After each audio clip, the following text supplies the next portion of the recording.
दोनों शांत हो जाइए, दोनों शांत हो जाइए। एक बार में दोनों बोल रहे हैं आप। शांत हो जाइए। अनुराग भदौरिया, आलोक अवस्थी, ठीक है, आप दोनों अपनी अपनी बात रख ली, दोनों ने अपनी अपनी बात रख ली। कब रोजगार मिलेगा उस पे कोई एक मिनट, समझा लीजिए।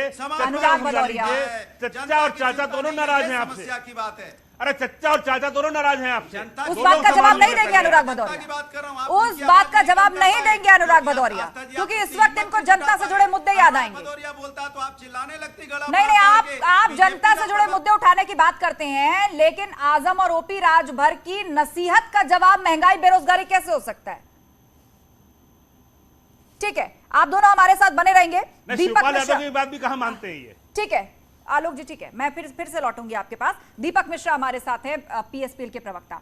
दीपक जी, आप पूरी डिबेट सुन रहे हैं, आप समाजवादी पार्टी का पक्ष भी सुन रहे हैं। अब भी आपको लगता है बातचीत की कोई गुंजाइश बची है, जैसा ओपी राजभर कह रहे हैं, या आजम खान साहब, या आपको उम्मीद है कि अब भी बातचीत हो सकती है? अब देखिए क्या बने बात वहां जब बात बताए न बने। कभी कभी बातें संकेत में कहनी चाहिए, क्योंकि सीधा बात बड़ा मर्माहत कहता है। लोहिया जी ने हमें सिखाया कि लक्षणा में बात कर देनी चाहिए। एक चीज आपको बता दें, सूरज की मानिंद सफर में रोज निकलना पड़ता है, बैठे बैठे दिन बदलेंगे इसके भरोसे मत रहना।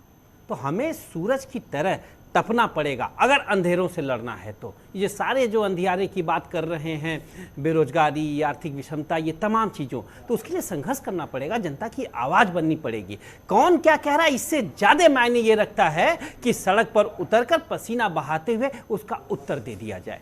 मैं 2 मिनट बस, तो सड़क पर उतरकर पसीना सपा के साथ बहाएंगे, किसी और मोर्चे के साथ बहाएंगे, या किसी को समर्थन देके? एक चीज मैं आपको बता दूं, मैं आज भी कह रहा हूं और दावे के साथ कह रहा हूं, कल अखिलेश जी संघर्ष का आह्वान करें, हम उनके साथ खड़े होंगे, वैसे ही खड़े रहेंगे जैसे पहले भी खड़े रहे। मुझे ठीक से याद है, कन्नौज में मैं वहां का प्रभारी था, वहां के सांसद अखिलेश जी थे।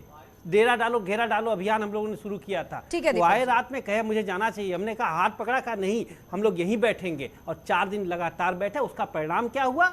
कन्नौज के स्थानीय नेताओं का मनोबल इतना बढ़ा कि कन्नौज का चुनाव सपा द्विगुणित वोटों से जीती। बाद में हारी, बात की बात है, लेकिन एक बात मैं फिर कहूंगा, संघर्ष का कोई विकल्प नहीं है। भाई अखिलेश इन सारे मतलब आप ये कहना चाह रहे हैं कि संगठन में शक्ति है, संगठित होने में शक्ति है, संगठन नहीं सकती है, लेकिन सवाल और ये बात आज से बहुत पहले संगठित आप हो ही नहीं पा रहे, में कह दिया गया, किसको किसका साथ पसंद नहीं, इस पर भी कंफ्यूजन है। ठीक है, आप बने रहिए। संतोष पांडे के पास में जाऊंगी, सुभाषपा के प्रवक्ता। संतोष जी, इस बात का जवाब तो आपने नहीं दिया कि सुभाषपा एग्जैक्टली है कहां। आप कह रहे हैं, ओपी राजभर कह रहे हैं कि अब भी वक्त है, बातचीत कर लो, लेकिन उसके साथ आप सारे दरवाजे भी खुले रख रहे हैं। बीजेपी के साथ आपकी मीटिंग हो रही है, आजम खान साहब को आप कोट कर रहे हैं, शिवपाल यादव की आप तारीफ कर रहे हैं, और सपा से भी कह रहे हैं कि अब भी वक्त है, बात कर लो। यही तो बात पसंद नहीं आ रही सपा को, कि आप पूरी दुनिया में बात कर रहे हैं, आप भाजपा की तारीफ कर रहे हैं, आपको तो हमारी बात करनी चाहिए, हमारे मुद्दे आगे रखने चाहिए। हाँ, देखिए प्रश्न अच्छा है, थोड़ा सा 1 मिनट का नहीं, 30 सेकंड का समय दीजिएगा। 30 सेकंड।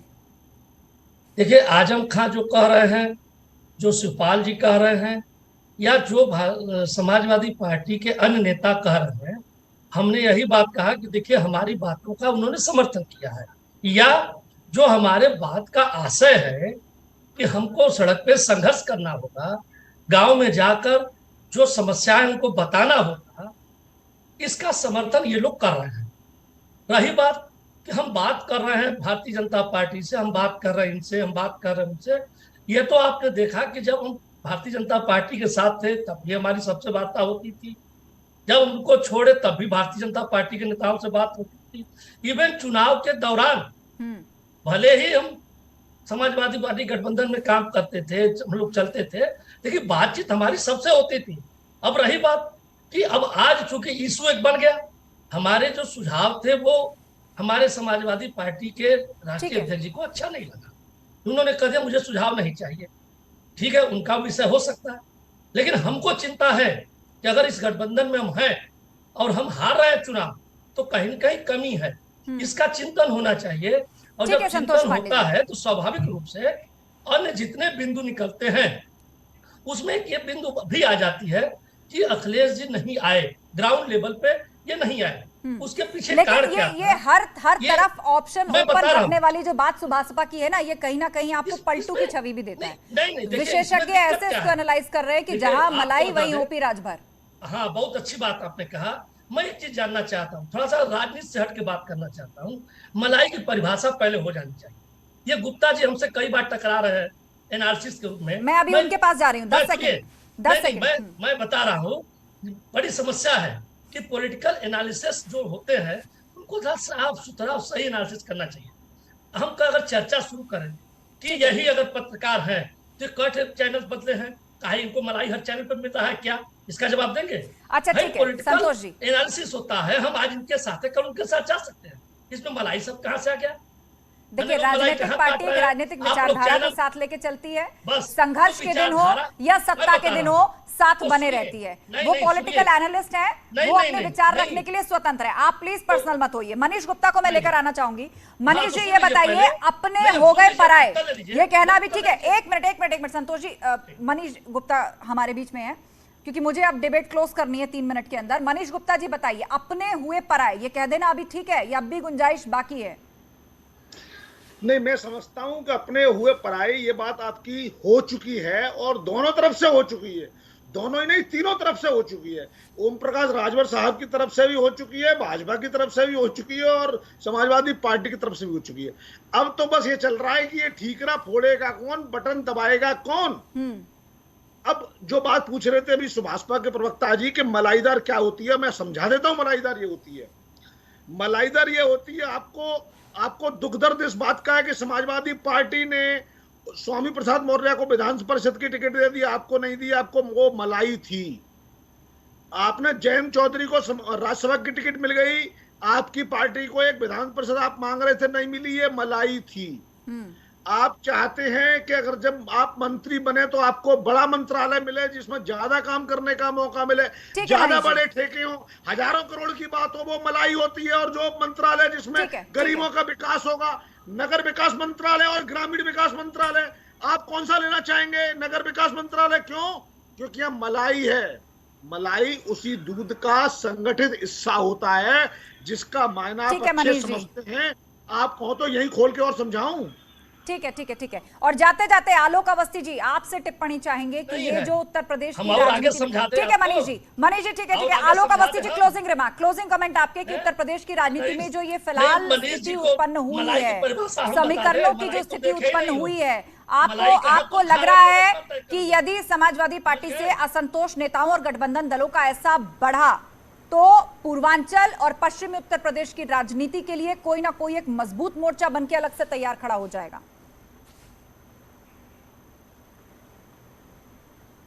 देखिए, यह जो बातें उठ रही हैं, यह अखिलेश यादव की अपरिपक्वता और उनको क्या कहते हैं दूसरों को सम्मान न करने के कारण ये उठ रही है।